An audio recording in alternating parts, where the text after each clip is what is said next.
임재의현. 그는 아주 철저하고 강한 개성의 소유자였고 남달리 뜨거운 진리의 정열을 지녔던 사람이다.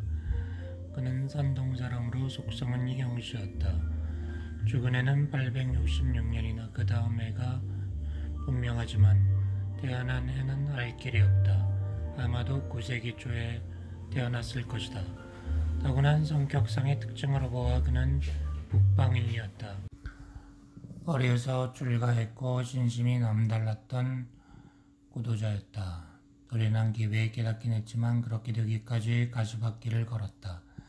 예를 받고 성녀가 됐을 때부터 그는 선의 매력을 느꼈다. 20살 때 황벽 선사 밑으로 들어갔다. 황벽 선사의 수제자 목주 2명이 있었다. 목주는 임재의 성품에 감명받고 관심 있게 지켜보다가 시기가 물들었다 생각되자 넌지시 물었다. 여기 온 지 얼마나 되었는가? 3년째 접어듭니다. 황벽 스승을 찾아가 법을 물은 일이 있는가? 없습니다. 무엇을 물어야 할지 몰라서. 그렇다면 지금 불법의 골수가 무엇인지 물어보게. 목주의 권유로 임재는 황벽 스승의 방을 찾았다. 불법의 골수가 무엇입니까? 황벽은 임재의 뺨을 갈겼다. 임재는 되돌아 나올 수밖에 없었다. 목주가 물었다. 뭐라 하시던가? 뺨을 때립니다. 그리고 임재는 그런 스승을 이해할 수 없었다고 덧붙여 말했다. 목주는 다시 한번 물어보라고 권했다. 불법의 골수가 무엇입니까? 다시 한번 주먹이 후려쳤다. 내가 뭘 잘못했단 말인가? 돌아온 임재에게 목주는 또 권했다. 마지막으로 한 번 더가 물어보게. 틀림없이 이번엔 무슨 말씀이 있을 걸세.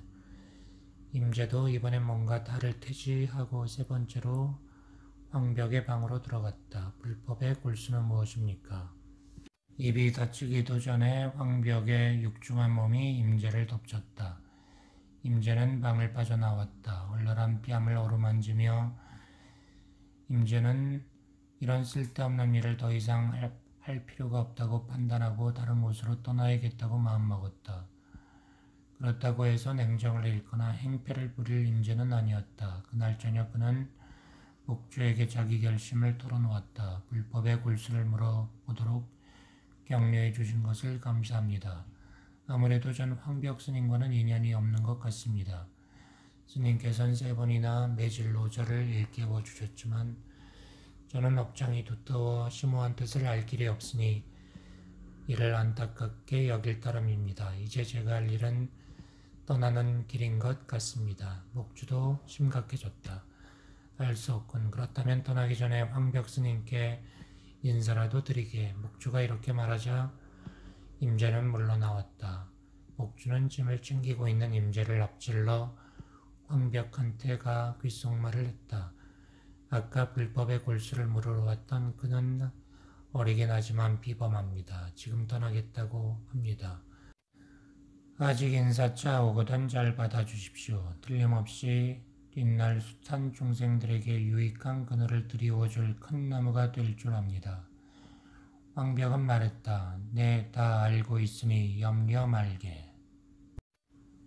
임재가 작별 인사를 하러 오자 황벽은 말했다. 다른 데 갈 것 없이 곧장 강을 따라 고안으로 가서 대우 스님을 만나라. 너를 위해 매사에 잘 가르쳐 줄 것이다. 이 말에 따라 대우 있는 곳에 도착해 절을 하자 대우는 대뜸 어디서 왔냐고 물었다. 황벽 선사 밑에서 왔다고 대답하자 대우는 물었다. 무슨 가르침이 있던가? 대우의 말에 임재가 화풀이했다. 글쎄 들어보십시오. 불법의 골수를 물었는데 3번 다 맞기만 했습니다. 제가 무슨 잘못이 있습니까? 이해가 안 갑니다. 임재의 말을 듣고 있던 대우는 말했다. 이런 병신 같은 놈. 황벽이 나를 위해 그토록 간절히 불법의 골수를 일러주었는데 뭐가 어째? 아무 잘못도 없는데 황벽이 너를 때렸다고 이 밥통아. 임재는 이 말을 듣고 호련히 깨달았다. 그리고 이렇게 중얼거렸다. 황벽의 불법도 별게 아니로군. 임재의 말에 대우는 멱살을 잡았다. 이런 오줌 싸개 같은 놈. 조금 전엔 황벽이 때렸다고 투덜거리더니 이제 와선 황벽의 불법이 별게 아니라고? 무슨 진리를 깨쳤는가? 빨리 말해라. 빨리 말해. 임자는 말은 하지 않고 대우의 옆구리를 3번 쿡쿡 찔렀다. 대우는 임자의 멱살을 놓으며 말했다. 너의 스승은 황벽이다. 황벽에게 가라. 임자는 황벽에게 갔다. 그가 돌아온 것을 보고 황벽은 말했다. 어딜 갔다 왔느냐. 불법의 골수는커녕 개똥도 모를 것이다.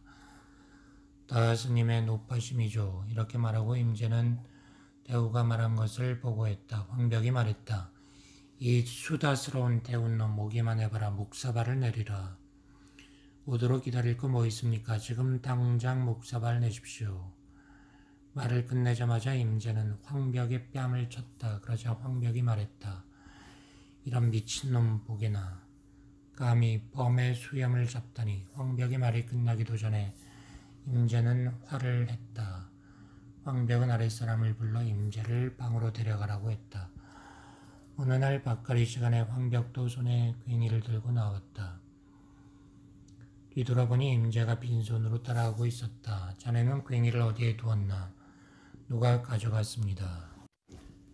이리 가까이 오게. 의논할 일이 있으니까. 임자가 가까이 오자 황벽은 괭이를 땅에 세워놓고 말했다. 이것은 혼자 썼네. 이 세상 누구도 이걸 움직일 수도 들어올릴 수도 없네. 스승은 전등의 암시물로 괭이를 사용하고 있었다. 임자는 재빨리 스승의 의도를 알아차리고 괭이를 낚아채 스승이 한 것과 똑같이 괭이를 땅에 똑바로 세우고 말했다. 보십시오 스승님, 괭이가 제 손 안에 들어왔지 않습니까? 이 상징적 발언을 통해 법의 등불이 임자의 손에 전해졌음이 드러났다. 황벽은 이렇게 선포했다. 오늘 이미 대중들을 이끌고 들에 나가 일할 사람이 정해졌다.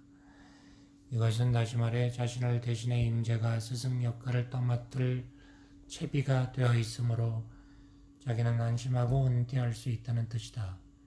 임자는 다른 사람과 함께 들일에 가담했다. 땅을 파고 있다가 황벽이 다시 오는 것을 보았다.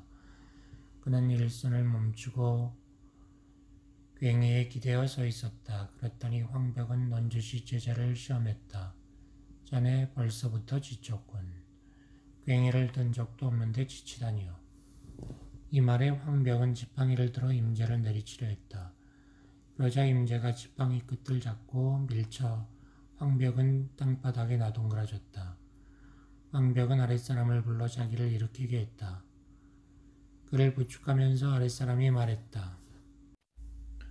어째서 이런 미친놈이 무례를 행하게 참으십니까? 그러자 황벽은 아랫사람을 갈겼다. 임자는 다시 괭이질을 계속하며 말했다. 사람들은 곳곳에서 화장당하고 있는데 나만 여기서 선죄로 매장당하는구나.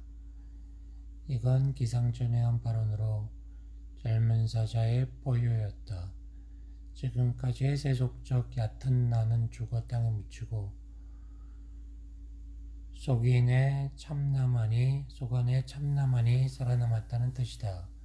이러한 죽음은 육체의 죽음보다 앞서 일어날 수 있으며 응당 일어나야 한다는, 또 그렇게 죽어야만 우리의 삶은 참나의 삶으로 돌아간다는 선언이다. 황벽은 제자인 임자가 철저히 깨쳤으며 선의 등불을 밝힐 능력이 있다는 걸 확신하게 된다. 임자는 황벽 밑에서 상당 기간 더 머문 뒤 임제사로가 그곳의 스승이 되었다.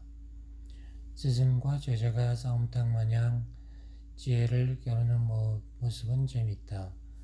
임자는 방 안에서 낮잠을 즐기는데 스승이 지팡이로 제자가 누워있는 침상을 두들겼다. 임자는 흘낏 보더니 다시 잠이 들었다. 스승은 다시 한번 침상을 치고는 나갔다. 나가다가 그는 수제자 하나가 좌선 중인 것을 보고 말했다. 저기 젊은 친구는 깊이 참선을 하고 있는데 너는 어쩌자고 여기서 공상에 빠져 있는가? 이 말을 듣고 수제자는 어리둥절했다. 저 친구가 뭘 하고 있었다고요? 이에 왕벽은 그가 앉은 방석을 한 방 치고는 나가버렸다. 낮잠 자는 것은 참선하는 것이고 참선하고 있는 것은 망상에 빠져 있는 것이라 하니 얼마나 묘한 가르침인가. 또 한 번은 임자가 소나무를 심고 있는데 왕벽이 와서 말했다. 이 깊은 산 중에 그 많은 소나무는 심어 뭘 하게? 첫째는 선사의 경관이 아름다워질 것이고 둘째는 이렇게 함으로써 뒷사람들의 귀감이 될 것입니다. 임자는 괭이로 땅을 3번 찍었다. 왕벽이 놀랬다. 아무리 그래도 이미 나한테 몽둥이 30대를 맞았지 않았는가. 임자는 다시 한번 3번 찍고 나서 한숨을 내쉬었다. 왕벽은 말했다. 우리의 선풍이 자네 세대에 이르러 크게 꽃피리라. 어느 해 여름 수행기간 동안 임자는 스승을 만나고자 왕벽산으로 올라갔다. 때마침 경전을 읽고 있는 스승을 보고 빈정거렸다. 사람을 만나러 올라왔더니 눈먼 늙은 중분이로군. 사나흘 먹은 뒤 임자는 다시 수행기간을 지키기 위해 돌아가려 했다. 이왕지사 수행기간 지키는 게 깨진 건데 여름 한철 보내고 가지 그래. 그냥 스승을 잠깐 뵈러 왔을 뿐입니다. 그러나 스승은 그를 몽둥이로 쳐 쫓아버렸다. 수십 리를 걸어가다 말고 임자는 너무 갑자기 떠나온 게 아닌가 싶어 되돌아와 여름을 스승과 함께 보냈다. 그러다 다시 떠나려니 스승이 어디로 갈 거냐 물었다. 하북 아니면 하남이죠. 이 말에 왕벽이 몽둥이를 들어 언대치려 하자 임자가 그것을 잡아 스승을 밀쳤다. 스승은 웃으며 시자를 불러 자기의 스승이었던 백장선사가 쓰던 몽둥이와 방석을 가져오게 했다. 법동을 전할 의도였다. 그러나 임자는 시자를 불러 세워 불까지 함께 가져오라고 말했다. 왕벽이 말했다. 그럴 건 없네. 앞으로 그것들을 갖고 천하 이단자들의 혀를 끊어버리게. 이제까지 우리가 본 바와 같이 깨닫기 전에 임자는 수줍었던 사람이다. 그러나 깨닫고 나서는 솔선해서 우상 파괴의 선도에 나섰다. 달마대사의 기념탑을 참배하러 갔더니 탑을 관리하는 종이 물었다. 부처님께 먼저 절을 하겠소? 달마 조사께 먼저 절을 하겠소? 아무에게도 절을 하고 싶지 않네. 이 말에 기분이 이상한 종이 다시 물었다. 스님께서는 부처님이나 조사 스님과 원수진 일이라도 있습니까? 임자는 소매를 떨며 사라져버렸다. 이런 태도는 많은 일화에서 엿보이는 것처럼 단순히 기질적인 것일 뿐 아니라 신념에 바탕을 둔 것이었다. 이렇게 말한 적도 있다. 수행자들이여, 우리가 출가한 것은 진리를 깨치기 위해서다. 이 산승의 경우를 예로 들어보자. 처음에 나는 엄격한 계율지키기에 전념했고 경전과 주석서를 뒤적이면서 진리를 발견하고자 애를 썼다. 그러다 훗날에야 나는 모든 계율이나 종교의식이나 경전들이란 영자를 고치려는 약처방처럼 숙세의 중생들을 구제하기 위한 방편에 불과하다는 것을 알았다. 결국 나는 모든 방편을 던져버리고 직접 진리와 부딪혔다. 다행히 나는 위대한 스승들을 많이 만났다. 그리하여 나는 눈이 뜨였고 앞선 스승들이 깨달은 바를 이해하여 쉽게 참거짓을 분간하게 되었다. 날 때부터 현명하고 깨우친 이는 없다. 그 마음에 깨달음을 얻고자 염원하는 자는 끝없이 공부하고 수행과 체험을 거쳐야 한다. 그래야 스스로에게 깨달음이 열리는 것이다. 수행자여, 만일 그대들이 구도자로 통찰을 얻고자 한다면 절대 외부의 다른 것, 다른 사람에게 현혹되지 말라. 어디서건 바른 깨달음을 흐리게 하는 사람을 만나면 그에게서 떠나라. 부처를 만나면 부처를 죽이고 조사를 만나면 조사를 죽여라. 나한을 만나면 나한을 죽이고 부모를 만나면 부모를 죽이고 친척을 만나면 친척을 죽여라. 그래야 비로소 최상의 자유인 해탈에 이를 수 있다. 그때 그대는 아무 것에도 구애받지 않고 자유로운 인간이 될 것이다. 이런 얘기에 놀랄 필요는 없다. 임자에게는 진리를 깨치는 일, 참본성을 보는 일만이 중요했을 뿐이다. 따라서 그 일을 방해하는 것은 무엇이든 누구이든 잘라버려야 한다고 생각한 건 이해할 만하다. 그가 볼 때 인생의 문제는 사느냐 죽느냐 하는 것이었다. 그리고 그는 인간이란 어떤 것에도 구애됨이 없이 자유로운 절대 경지에 있을 때만이 진정한 삶을 시작할 수 있다고 믿었다. 따라서 그의 우상 파괴는 반종교적 행위가 아니라 진정한 종교 정신에서 우러나온 것이었다. 임재 철학의 핵심은 무의진인, 자별 없는 참사람에 있다. 이를 무의도인, 진정도인, 무의도인 등의 여러 명칭으로 부른다. 그는 본래의 나에 대한 신뢰를 강조했다. 이때의 나는 삶의 거죽에서 일어나는 우연들의 지배를 받는 일시적이고 개별적으로 존재하는 나가 아니라 나지 않고 죽지 않고 시공을 초월하며 도의 물결과 하나 되어 존재하는 영원한 참나인 것이다. 인간이 자신을 일시적인 개체로만 생각하는 한 그는 노예일 수밖에 없다. 그러나 소관의 참사람을 깨닫고 나면 그는 비로소 눈을 뜨고 자유자재하게 된다. 아루는 정기법회에서 대중들에게 말했다. 그대들의 몸속에 뭐라고 이름 붙일 수 없는 차별 없는 참사람이 있다. 그것은 그대들 면전에서 수시로 드나들고 있다. 아직 이것을 깨닫지 못한 사람은 스스로 체험할 수 있도록 살피고 살펴야 한다. 그러자 중 하나가 앞으로 나와 물었다. 차별 없는 참사람이란 무엇입니까? 임재는 단에서 내려와 중의 멱살을 잡고 소리쳤다. 말해봐, 말해봐. 그 중이 뭐라고 말하려고 할 때 임재는 그를 밀쳤다. 이 무슨 마른 똥막대기 같은 무의진인인가. 이렇게 말하고 자기 방으로 돌아갔다. 이 뜻은 명료하다. 질문한 중이 차별 없는 참사랑을 여전히 하나의 대상으로 생각하는 한 진정 자기를 깨닫기란 요원하다. 자기가 본래 자유인이라 이거를 깨닫지 못하고 일시적 거죽의 나를 자신이라고 생각하고 있으니 노예일 수밖에 없다. 이렇게 되면 무의진인은 생명도 없고 가치 없는 마른 똥막대기 같은 상태가 된다. 임재가 말한 참사람이란 개념과 에머슨이 말한 본래의 나 사이엔 일치점이 있다. 에머슨도 자기 신뢰나 자기 확신을 강조했고 우리가 확신하고 신뢰해야 할 이 나는 절대 거죽의 나가 아니라 본래적인 나라 주장한다. 자기 신뢰의 글을 인용해보자. 너무 유명해 참듯이 빛을 발하지 못하는 경향이 있으나 선의 문맥 속에서 읽을 때 신선감을 더하리라 믿는다. 자기 신뢰의 이유를 알아야만 모든 근본적 행동들 사이에 존재하는 인력관계를 설명한다.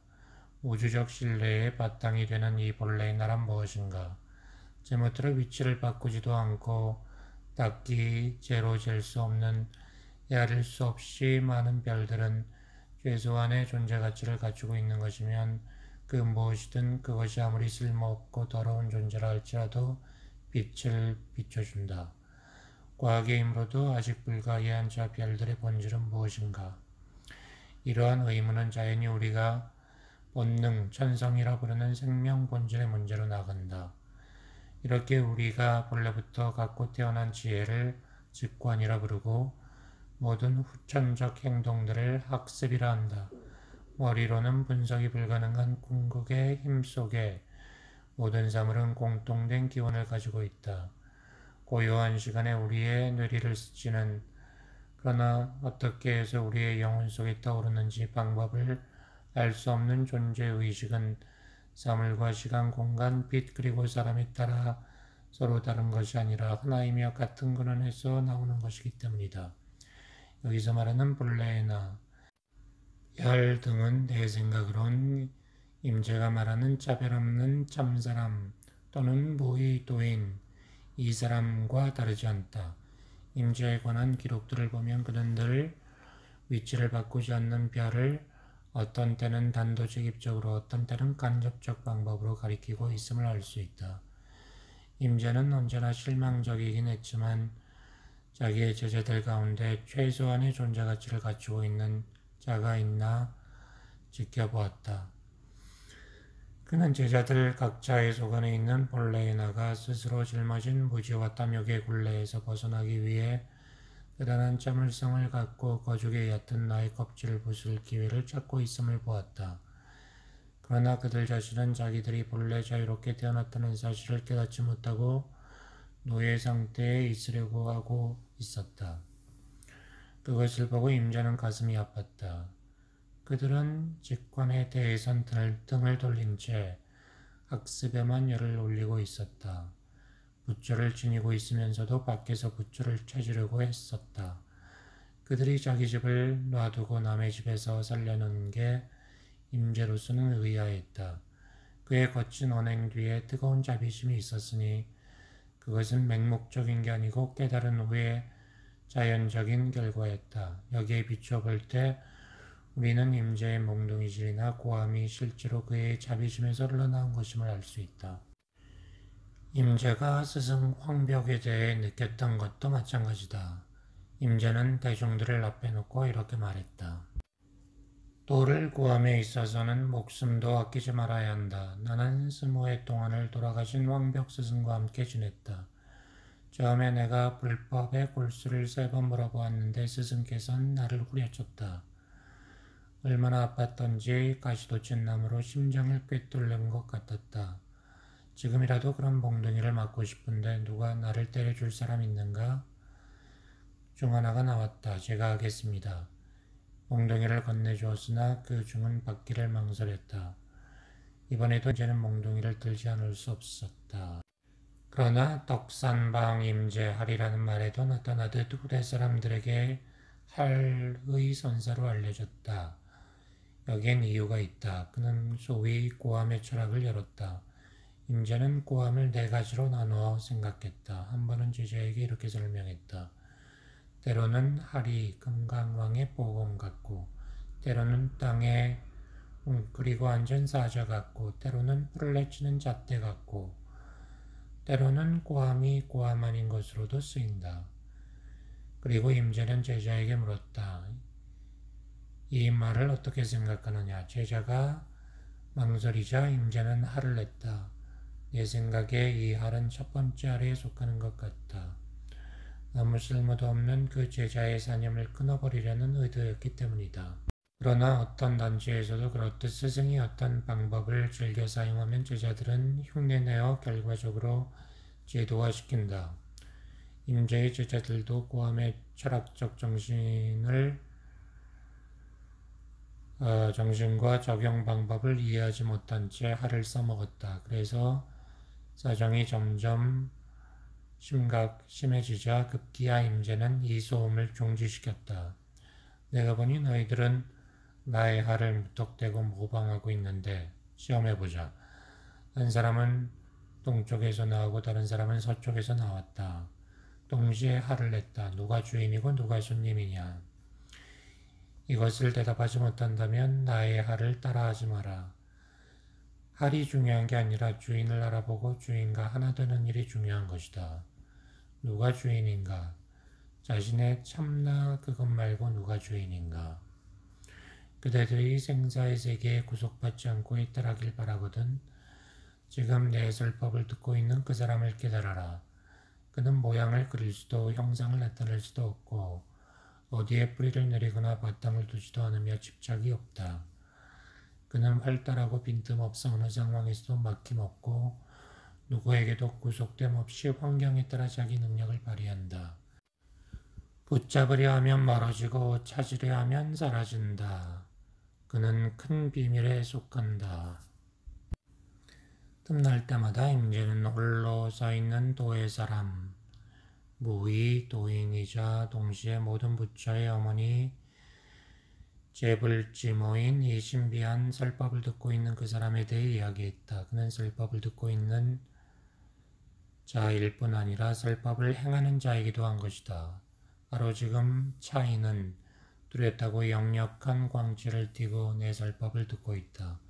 이 사람은 어디에나 걸림이 없이 모든 방향으로 자유하며 과거, 현재, 미래에도 자유롭다. 그는 어떤 환경에도 영향받지 않고 순식간에 모든 현상계를 넘나든다. 부처를 만나면 부처와 얘기하고 조사를 만나면 조사와 얘기하고 나한을 만나면 나한과 얘기하고 귀신을 만나면 귀신과 얘기한다.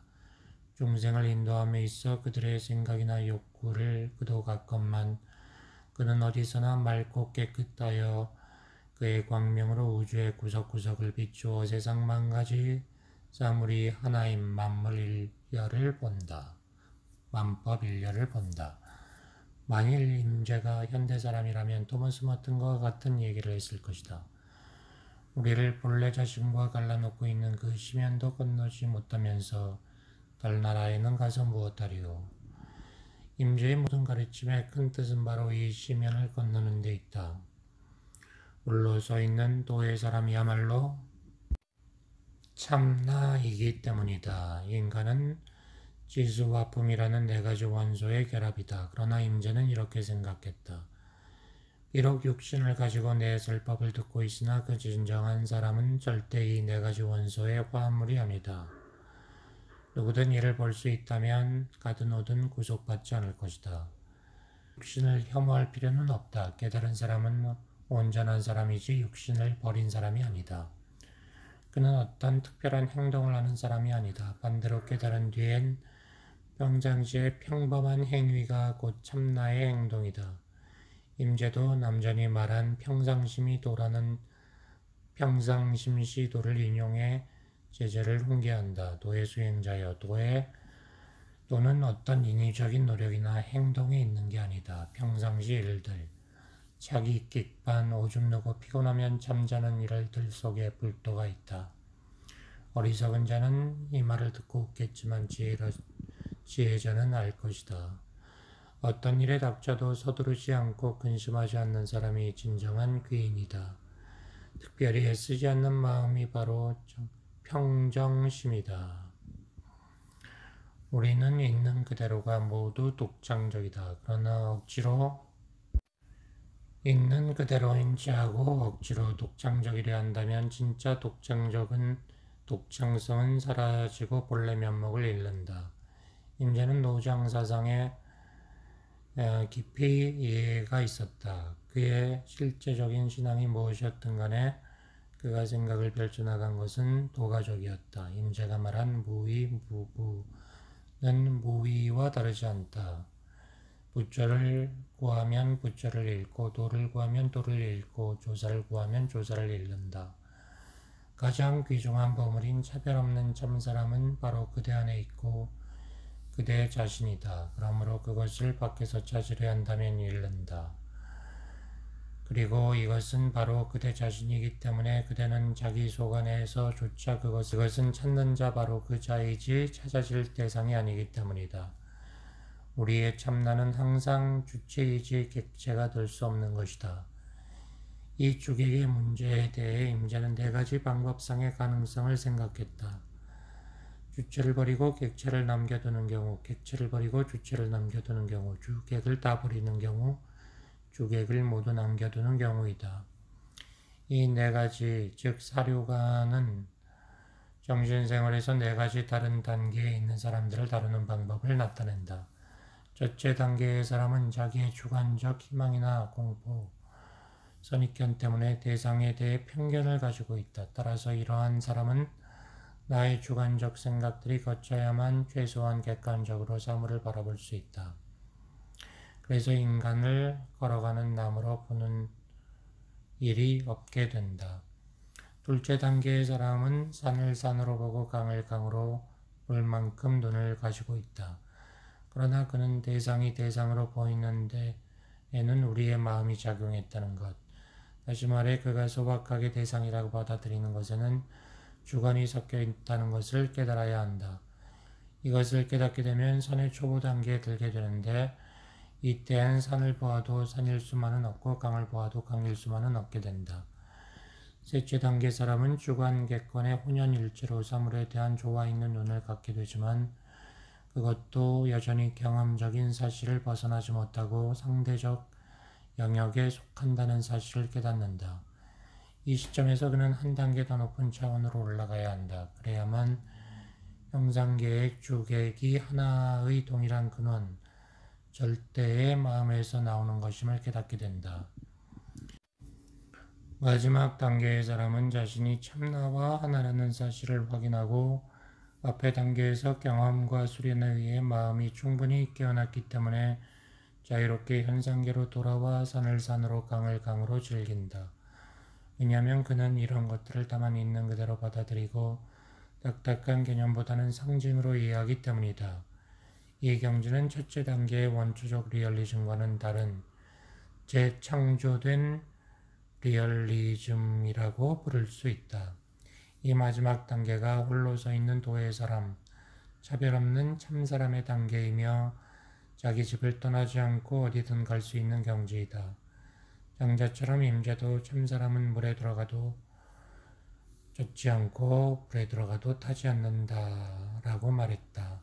장자나 임재 두 사람 다 육체적인 인간을 말한 게 아니라 현상계의 무상한 변화에 흔들리지 않는 참나, 죽지 않는 정신을 가리킨 것이다. 임재는 이 정신에 대해 이렇게 말했다. 펼치면 우주 만물을 덮고 접으면 터럭 하나도 그 위에 서지 못한다. 홀로 있는 빛이면은 분명 하나 부족함이 없다. 눈에도 안 보이고 귀에도 안 들리니 이걸 뭐라 부를까? 설사 한 물건이라도 맞지 않다는 말 그대로이다. 그러니 들여다보라. 말로는 다 알 수 없다. 또한 마찬가지로 참나는 말로 표현이 불가능하다. 임재가 노장의 여러 면에서 같은 사상을 가졌다 해서 그것 때문에 그의 독창성이 줄진 않는다. 임재는 마음으로부터 진리를 이야기한 구도자들 가운데 가장 독창적 정신을 지닌 사람 중 하나다.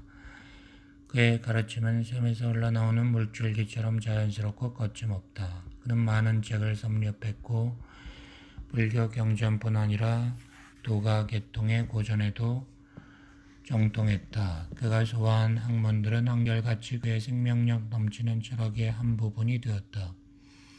그의 철학의 축소판이라 할 수 있는 인용문에서 도가 사상과 불교 색채를 찾기란 쉬운 일이다.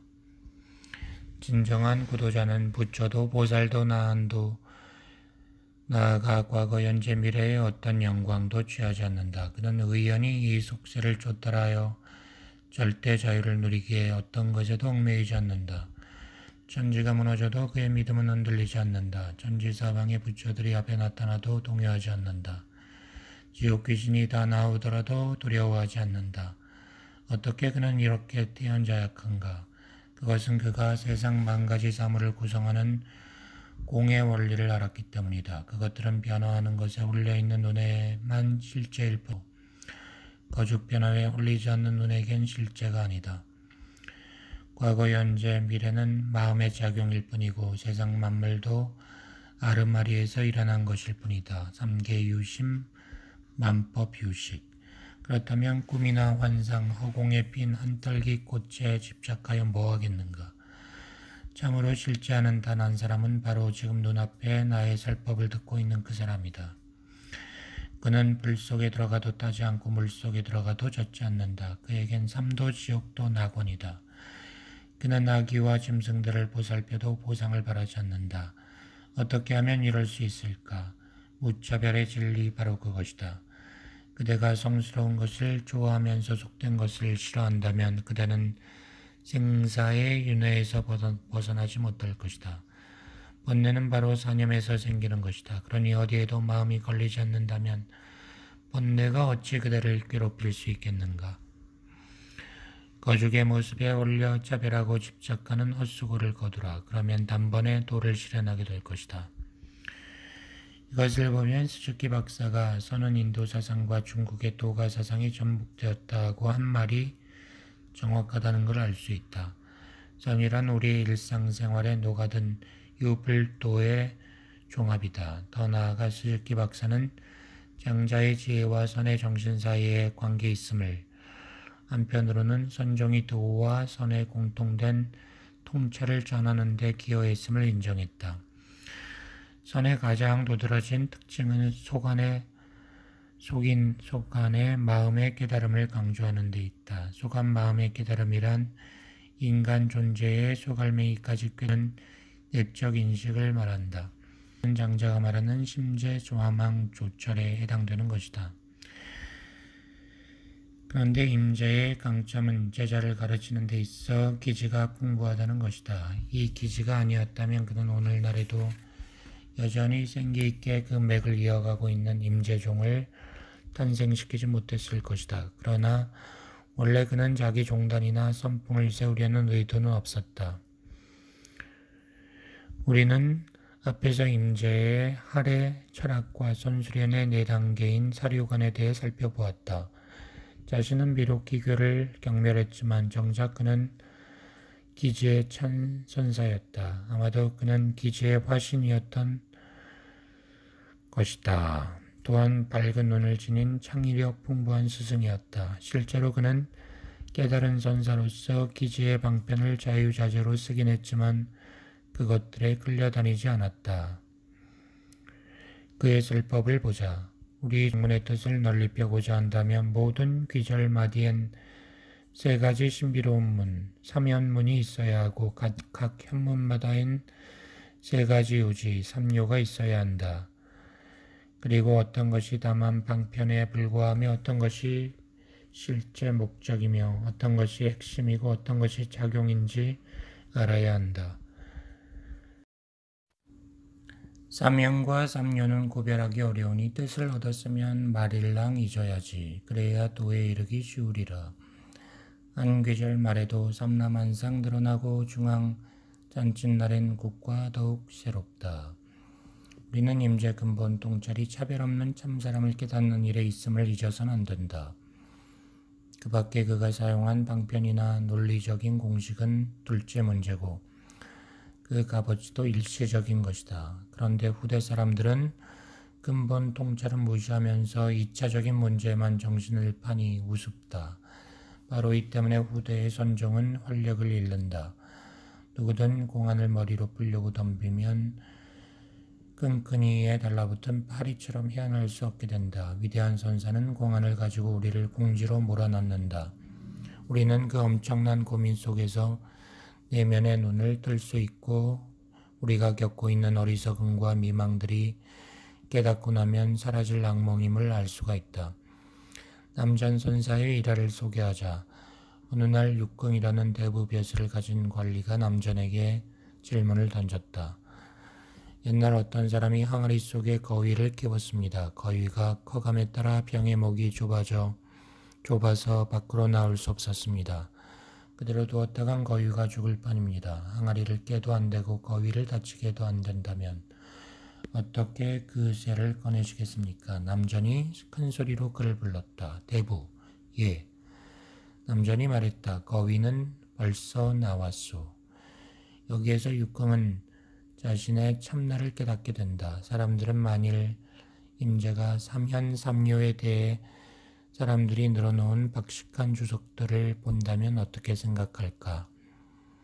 임재가 그 모든 것을 변소에 쳐넣는다 해도 그리고 한마디 할로 병 속의 거위를 꺼낸다 해도 놀라지 않을 것이다. 어느 날 임재는 말했다. 도의 수행자여, 부처를 절대자로 생각지 말라. 내가 볼 때 그는 변소 구멍이다. 보살이나 나한도 마찬가지다. 그들은 우리를 얽어매는 쇠사슬이나 형틀에 지나지 않는다. 구도자여, 자신을 속이지 말라. 나는 그대들이 경전을 능숙하게 해석한다든지 세상의 지위에 오른다든지 말을 잘한다든지 머리 좋고 지혜가 있다든지 하는 걸 바라지 않는다. 진실하고 참된 눈을 가지고 자신의 참모습을 보길 바란다. 그대들이 수백 권의 경전에 능통해도 그것만 가지고는 구애받지 않는 순수하고 태묻지 않은 일개 수행자만 못할 것이다.